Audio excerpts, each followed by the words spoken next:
bem-vindo ao nosso podcast sobre sustentabilidade, onde iremos tratar de um assunto muito importante, que é a logística reversa de pilhas e baterias, um assunto que impacta diretamente o nosso meio ambiente e a nossa saúde. Para nos ajudar nessa conversa, temos um convidado muito especial, que é especialista em logística reversas e é coordenador do projeto, Dr. Guilherme. Seja bem-vindo, Dr. Guilherme. Ok, obrigado pelo convite. De nada, professor. Para começarmos, vamos entender esse problema, Dr. Guilherme. Eu gostaria de saber quais são os principais impactos de descartes inadequados de pilhas e baterias e quais são os riscos que esses resíduos causam para a nossa saúde, para a saúde humana e para o meio ambiente. Legal, uma boa pergunta. Muita gente acha que descartando pilha e bateria, né, usada, que já não tem mais utilidade no lixo comum, né, tá fazendo um bem, né? Por quê? Porque afinal de contas não está jogando no chão, não está jogando no lago, no rio. Realmente, se jogasse nesses lugares ia ser ainda pior, né? Mas as pilhas e baterias, elas nem no lixo devem ser descartadas, né? Existe uma legislação que torna as pilhas e baterias como resíduos especiais, né? E esses resíduos especiais eles têm que voltar para a indústria, né? Para que eles sejam reciclados, todos os componentes químicos deles sejam isolados e retornados ao processo industrial para fazer novos materiais, muito possivelmente também novas pilhas, né? Então, essa é a maneira certa da gente descartar os nossos materiais. Existe toda uma legislação que cobra de diversos entes o retorno desses materiais para a indústria via reciclagem, né? Pilha e bateria é um material chamado, né, um material eletroquímico, né? Então ele possui componentes químicos que geram eletricidade, né? E a gente usufrui da eletricidade. E dentro desses materiais químicos existem muitos metais, né? E grande parte deles são metais pesados, né? O metal pesado mais famoso de todos é o mercúrio, né? Uma série de pilhas e algumas baterias possuem mercúrio, né? E a gente conhece muito bem o mercúrio pelo garimpo, né? Então eu sempre brinco que a gente tem um pouquinho de garimpo nos nossos bolsos, né? No controle remoto dos nossos equipamentos, enfim. E que se a gente joga em lugar inadequado, a gente está jogando mercúrio em lugar inadequado, né? O mercúrio também é um metal pesado, assim como outros tipos de elementos químicos de pilhas e baterias. E o metal pesado, ele tem como uma característica muito nociva a qualquer forma de vida, que quando ela entra num organismo, o organismo não consegue retirá-lo dele mesmo, né? Então a gente tem algumas toxinas que a gente pode ingerir ou mesmo produzir, mas a gente consegue eliminar via suor, via urina, enfim, e a gente se livra daquele tóxico, né? Esses metais pesados não, eles se acumulam no organismo, né? O que a gente chama de bioacumulação. Então se você tem um contato com o mercúrio agora, ou pela pele, ou pelo ar, ou até mesmo por comida ou ingestão, você adquire esse metal pesado e ele nunca vai sair do seu corpo, né? E se você reiteradamente entrar em contato com ele, reiteradamente você vai acumulando, né? Então esses metais, a princípio, eles não causam problema no início, né? Porque ainda é muito pouco a contaminação.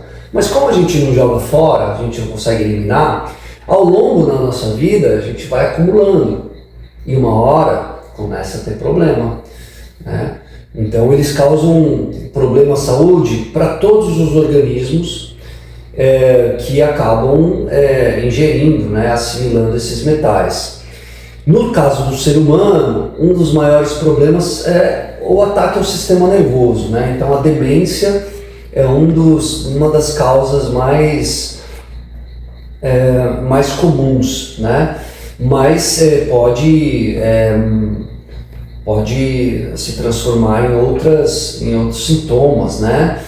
Câncer, problemas neuromotor, então em coordenação, né? Você perde a coordenação de movimentos, e até mesmo questões mais de insuficiência cardíaca, respiratória, por conta desse ataque, principalmente ao sistema nervoso, né? Então, isso é com o ser humano, né? Mas com os animais também, por bioacumular, a gente também tem problemas nesses outros organismos, né? Então contamina a natureza de forma bem ampla.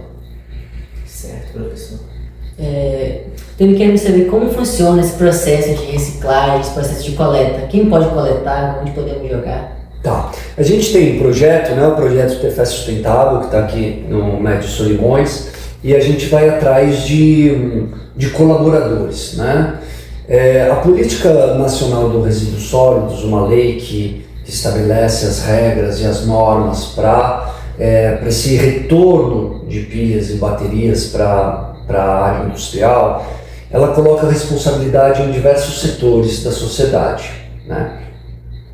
Então quem consome esses materiais, pilhas e baterias, tem o dever, por lei, né, de pegar esse resíduo depois do uso e devolver aonde ele comprou, ao comércio onde ele comprou. Já o comércio tem o dever de ter um local para receber essas pilhas que ele vendeu, né? Então, se ele vendeu para o consumidor, ele tem que ter um lugar para receber essas pilhas de volta, né? E a indústria que produziu esse material, ela tem dever, né, por lei, de conseguir fazer com que esse material saia do comerciante e chegue na indústria de reciclagem, né? Então é um dever compartilhado, a sociedade também é responsável, os comerciantes e a indústria que produziu aquele material, né? Então, o nosso projeto, ele intermedia essa parte dos comerciantes que ainda não estão muito bem articulados para fazer esse retorno de pilhas, né? Não há ainda um interesse por conta da maioria. A gente tem alguns parceiros, né?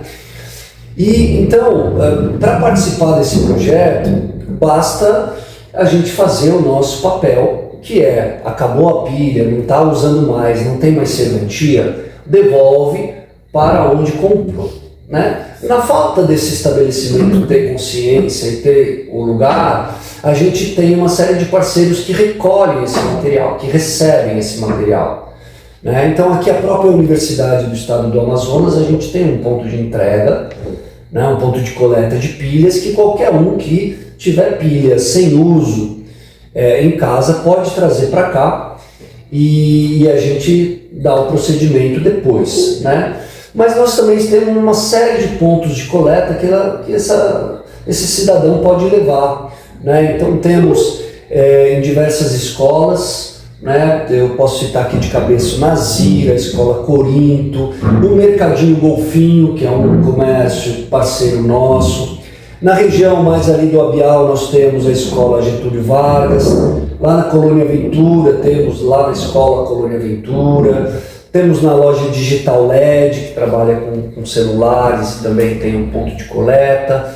Em Alvarães a gente tem um ponto da Catraia, tem mais algumas escolas em Alvarães.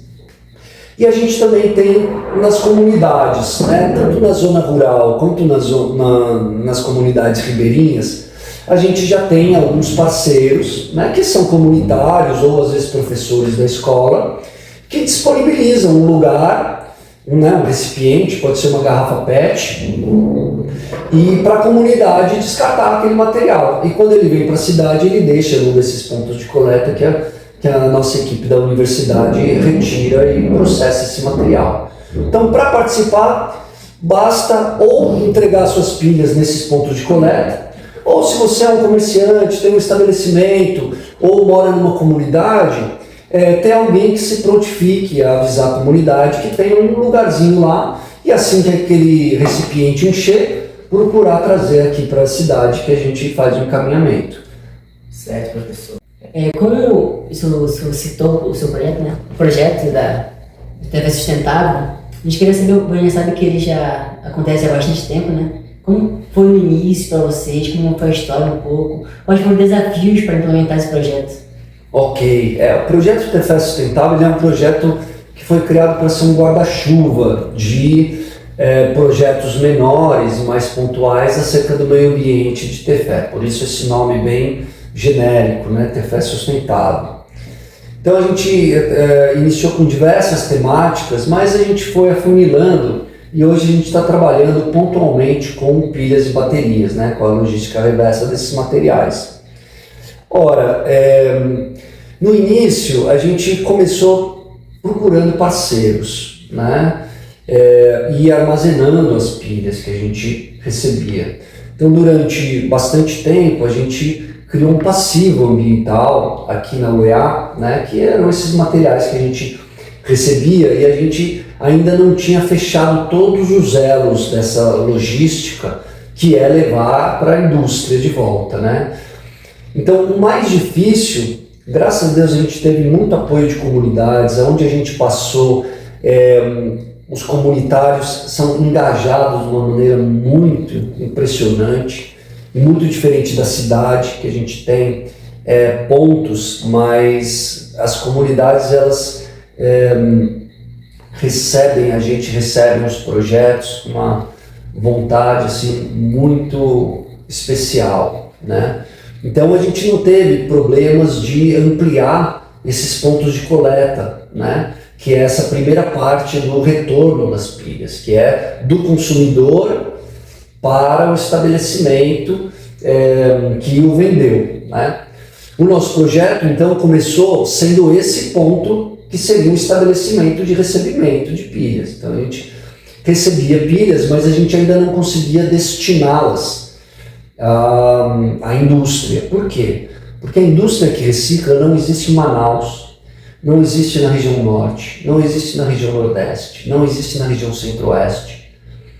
O único polo de reciclagem desses materiais está na região da Grande São Paulo, no Sudeste. Então esse material que já não tem valor nenhum, ele precisa chegar, sair daqui, sair do Amanã, sair do Maraã, né, de comunidades longe de Tefé e chegar em São Paulo, né? Então, quem que paga esse custo, né? Foi difícil essa articulação, essa foi o ponto mais complicado que a gente conseguiu no segundo semestre do ano passado, mais ou menos no meio do ano passado, de 2024, a gente conseguiu essa parceria, que é uma empresa chamada Green Electron. Essa empresa, ela faz a parte da indústria, né? Ela recolhe essas pilhas e encaminha para reciclagem, né? Ah, mas quem que paga? Quem paga são as indústrias que produzem essas pilhas, porque é por lei, é um comprometimento dela, é uma obrigação por lei que elas têm de fazer, porque a pilha que ela vende, que chega até aqui, que ela retorne para a indústria. Então existe a empresa Green Electron, que ela é fundada pela Associação Brasileira de Indústrias de Eletroeletrônicos.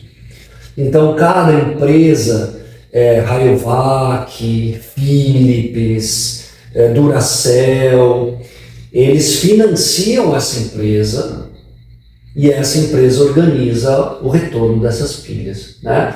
É uma solução muito engenhosa que o governo brasileiro, na sua legislação, e a indústria encontrou, porque é muito custoso para uma Philips da vida organizar a coleta das pilhas Philips e trazer de Tefé para São Paulo cada uma das pilhas Philips para ela, né? E aí cada empresa tem a sua logística reversa. Então a Green Electron, ela é uma empresa só que gere todas as pilhas. Aí ela não tem, você pode colocar qualquer pilha lá que ela vai fazer o retorno dessas pilhas a São Paulo, a indústria de reciclagem, né? Então com uma logística só, todas as marcas acabam contribuindo com esse retorno e com o fechamento da logística reversa, né? Então, com esse último trabalho de conseguir firmar uma parceria entre a UEA e a Green Electron, aí a gente conseguiu fechar todos os elos e agora a gente já está mandando de 200 em 200 quilos pilhas lá para reciclagem, e agora a gente está praticamente zerado aqui na UEA, a gente não está mais acumulando pilha aqui e está tudo seguindo o fluxo que deve seguir. Quais eram as expectativas, né, e futuras quando o projeto foi iniciado e quais foram os resultados alcançados? Tá.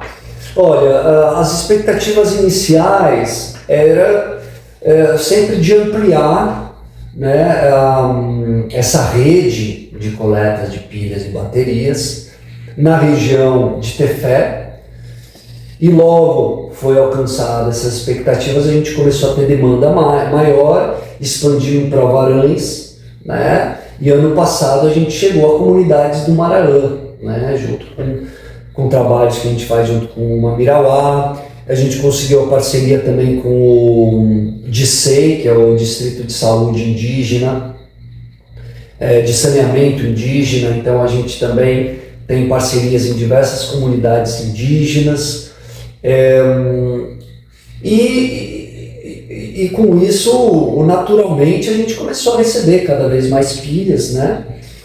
E a expectativa sempre foi a gente conseguir fechar esse último elo para levar essas pilhas para a indústria, e também alcançamos, né? Atualmente, como resultados, a gente tem mais de 70 pontos de coleta de pilhas, né? Pontos voluntários. Então a gente está embarcando 15 comunidades indígenas, mais 20 comunidades ribeirinhas, tem mais uns 15, 20 pontos de coleta em Tefé. A Rede Abasta, eu realmente não vim preparado com a lista, né, de todas para dar os números exatos, mas um número exato é que nós já conseguimos mais de 800 quilos de pilhas, né? E faltam agora mais 200 quilos para a gente enviar todas as pilhas que temos, e esperamos ao final do ano a gente fechar 1 tonelada, né, desse material já encaminhado para sua destinação final. E a expectativa é sempre de crescer, né, através também da educação ambiental, então do trabalho nas escolas. Então, quando a gente tem financiamento, atualmente a gente está sem financiamento, mas quando a gente tem financiamento com bolsas e alguns recursos para locomoção, né, gasolina, enfim, a gente visita as comunidades e leva normalmente para a escola ou para reuniões de assembleias da comunidade um pouquinho da importância da gente tomar cuidado com esse material, né? E por fim, as expectativas lá para frente é a gente criar um sistema que se autogerencie, né? Que a gente não precise ficar sempre, né, indo nas comunidades, que esse projeto seja entre dentro da sociedade de uma maneira super natural, e qualquer cidadão que um dia acabar a pilha do controle remoto, ele sabe, opa, vou levar lá para a reciclagem porque tem um lugar que coleta, né, próximo de casa. Essa é a ideia, né, ter sempre. Então a gente olha para a espacialidade dos nossos pontos de coleta, e se tem alguma área que está sem nenhum ponto de coleta, a gente vai atrás procurar parceiros naquela área, para que cada cidadão de Tefé, Alvarães, quem sabe Maraã, a cidade de Maraã, possa ter um lugar próximo da sua casa para descartar esses materiais, né? Nessa perspectiva de que um dia a gente já não precise mais de um projeto para isso. O projeto já esteja estabelecido e funcione. A única coisa que a gente precisa é pegar a pilha de 2, 3 lugares, colocar numa embalagem e chamar a empresa para me retirar, né? E aí a gente pode atacar outras coisas também que são até mais impactantes do que pilhas e baterias, como a questão do plástico, né, nessa cidade que é um absurdo, né, e é uma coisa que precisa ser olhada com muita preocupação. Então eu sempre pensei nesse projeto como um projeto muito um projeto de sensibilização inicial para que depois a gente possa, com a sensibilização comunitária feita, a gente possa atacar outros materiais, né? E o plástico, sem dúvida nenhuma, é um dos maiores problemas da sociedade, e eu espero que esse projeto piloto com pilhas, que existe o consumo, mas não é um consumo igual ao do plástico, né? A geração de lixo, possa servir para, no futuro, depois, a gente estabelecer a logística de reciclagem de plástico, né? Com essa parte de pilhas e baterias já resolvida. E dentre, sabemos que existem vários pontos, tanto na cidade de Tefé quanto na cidade, né? Queremos saber qual desses pontos contribui mais com a coleta de pilhas e baterias. Olha, os pontos que mais contribuem que também são os pontos que arrecadam mais, né? Por exemplo, o Banco do Brasil costuma ter bastante e recentemente a UEA também tem recebido muito. Mas aí a gente precisa olhar com calma, porque a gente não pode comparar esses pontos com, por exemplo, o ponto de uma comunidade, né? Porque o ponto da comunidade está recebendo pilha da comunidade, e a comunidade pode ser grande, pode ser pequena.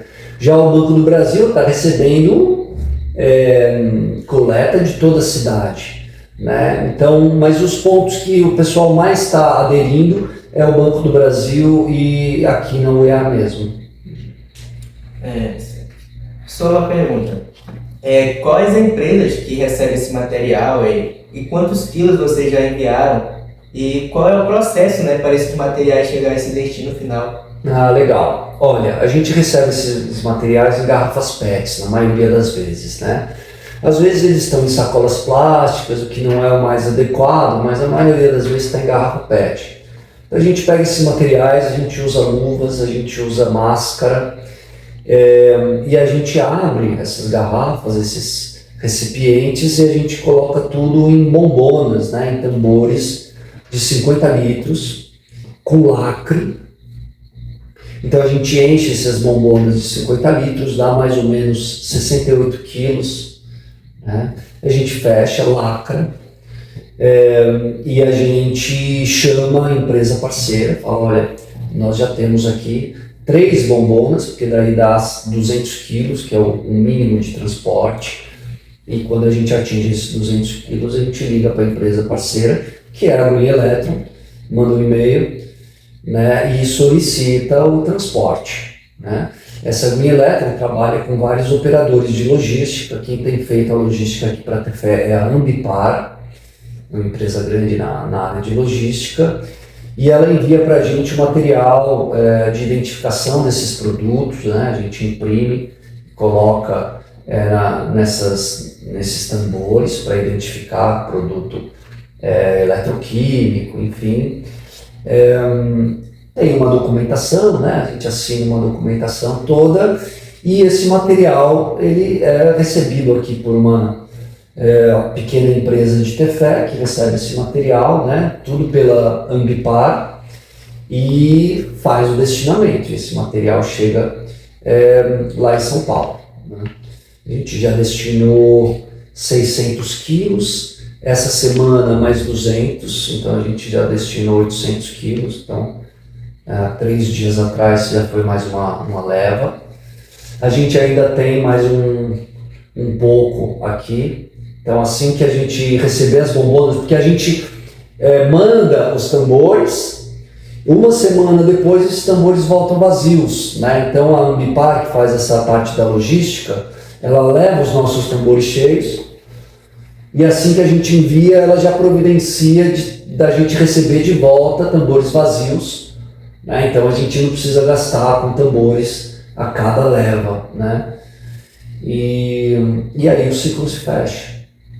Além dessa empresa Green Electron, quais são as outras parcerias que o projeto conseguiu desde o começo até agora? Legal. Bom, os mais importantes que eu acho são os nossos parceiros comunitários, os nossos lojistas, as nossas escolas, né, que trabalham ali na ponta final da logística, que é receber do cidadão e encaminhar para a gente, né? Nós temos uma parceria importante também com a DICEI, que é o Departamento Sanitário Especial Indígena do Médio Solimões. Então ele abrange uma área muito grande, né, que ele trabalha com as comunidades indígenas. Então a gente já deu algumas palestras para os agentes sanitários e tem também umas 10, 15 comunidades indígenas que eles gerenciam a coleta de pilhas e acabam destinando para a gente num desses pontos, ou na UEA ou no Banco do Brasil. Então toda vez que eles coletam, eles trazem aqui para a gente. Então é uma parceria importante. E a parceria com a Green Electron também, que é fundamental para a gente finalizar essa logística. Bom, para finalizarmos, eu gostaria que o senhor, né, mandasse um recado para os nossos ouvintes e de como fazer, né, esse descarte correto. Maravilha, então todo mundo que está escutando, né, toda vez que uma pilha, né, de controle remoto, de lanterna, acabar a sua validade, não joguem fora, né, guardem e procurem destiná-la num local adequado, né, num ponto de coleta que a gente tem espalhados aqui na nossa região, né? Procure saber se você é um comunitário, procure saber se na sua comunidade tem algum ponto de coleta. Se não tiver ninguém que esteja organizando essa coleta, pode entrar em contato conosco. Eu deixo o e-mail para vocês, depois vocês podem divulgar o e-mail. Entre em contato conosco que você pode ser um parceiro, porque é super simples. Basta manter uma garrafa de PET, né, em casa e avisar a comunidade que você está aguardando e que quem tiver esses materiais pode deixar lá. Né? Quando tiver alguém vindo para ter fé, aproveitar o barco, né, se for uma comunidade ribeirinha, se for uma comunidade rural, aproveitar a carona, né, e deixar essa garrafa ou aqui na UEA, ou no Banco do Brasil, ou em qualquer outro estabelecimento que também é nosso parceiro, que a gente já vai receber, né? E se você é um comerciante e também tem interesse, a mesma coisa, né? Você pode disponibilizar um ponto de coleta no seu estabelecimento e toda vez que tiver cheio esse ponto de coleta, você dá um pulinho na UEA, um pulinho no Banco do Brasil e deixa ele lá que a gente vai pegar e processar essas pilhas, né? E a gente, na verdade, é importante salientar que a gente trabalha com pilhas e baterias domésticas. Então a gente não aceita bateria de carro, bateria de moto, né, essas baterias maiores.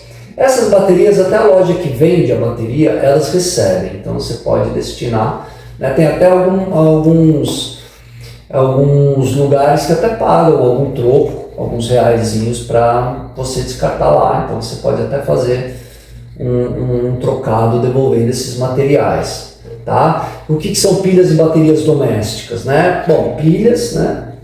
Todo mundo conhece. Agora, a bateria doméstica é aquela bateria do celular ou do notebook, do computador, aquelas baterias redondinhas, né? De relógio ou de outros eletrônicos, né? Alguns chamam de bateria, outros chamam de pilha, mas são aquelas redondinhas que tem desde a pequena até uma do tamanho de moeda, a gente também aceita.